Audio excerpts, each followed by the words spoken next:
Hi everybody, my name is Gene. I'm a graphic designer and illustrator. I've been working in the industry for about 15 years now, and in that entire time, believe it or not, I've never been called upon to make water lilies out of paper.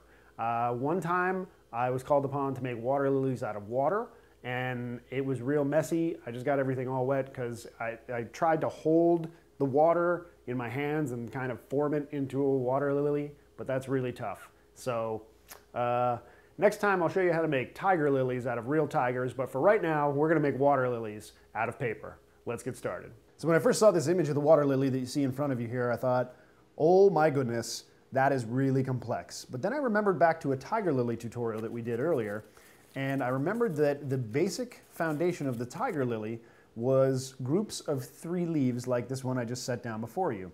So I got to thinking, and I looked at a couple more pictures of the water lily, and I realized that that's pretty much all this is a group of 4 leaves, in this case, is what I decided to go with. And so that's how we're going to approach this.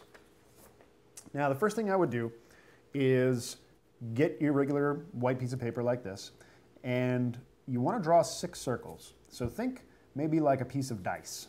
Okay, so you have a die. And draw 6 circles, make it as close to the center as you can, as close to the midlines. And then what you're going to do is draw just a straight line all the way through on both sides, and then draw a straight line down. And these are going to be your guidelines.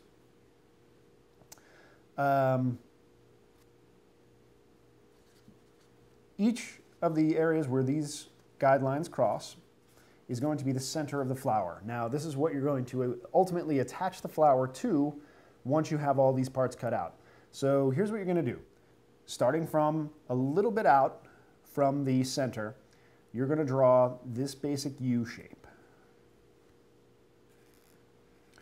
And you're going to do this 6 times.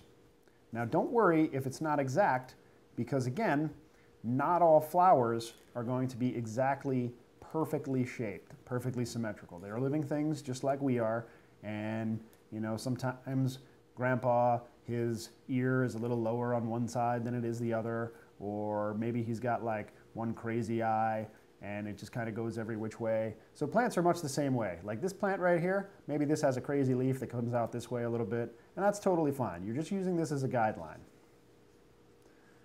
So once you have these 6 drawn, cut them out. And again, you're just using them as guidelines. You got another crazy leaf there. It's totally okay. Don't get too excited if you mess up a little bit, because it's going to just add to it.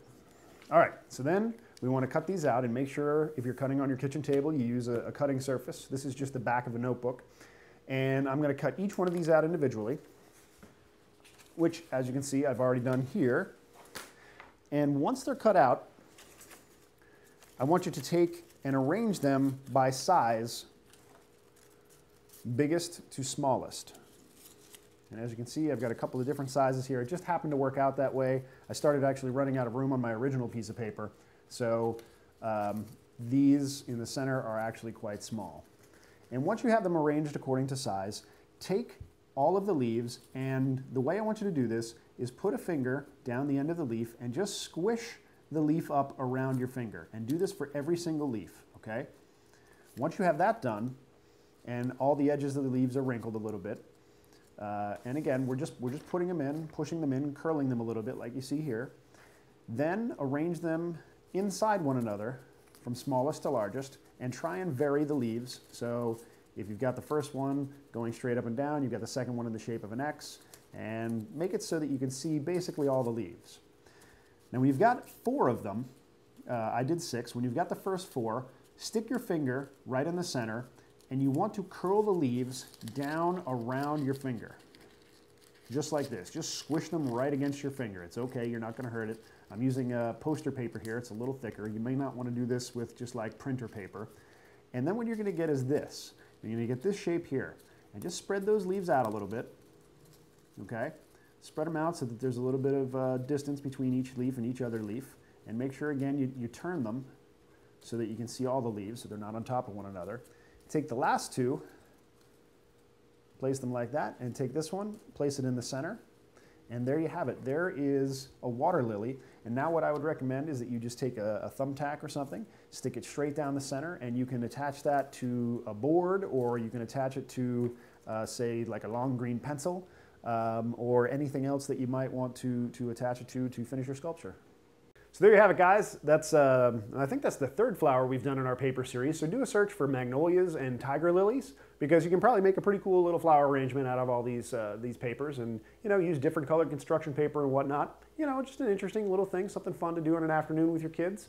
Anyway, thanks for watching, and we'll see you next time.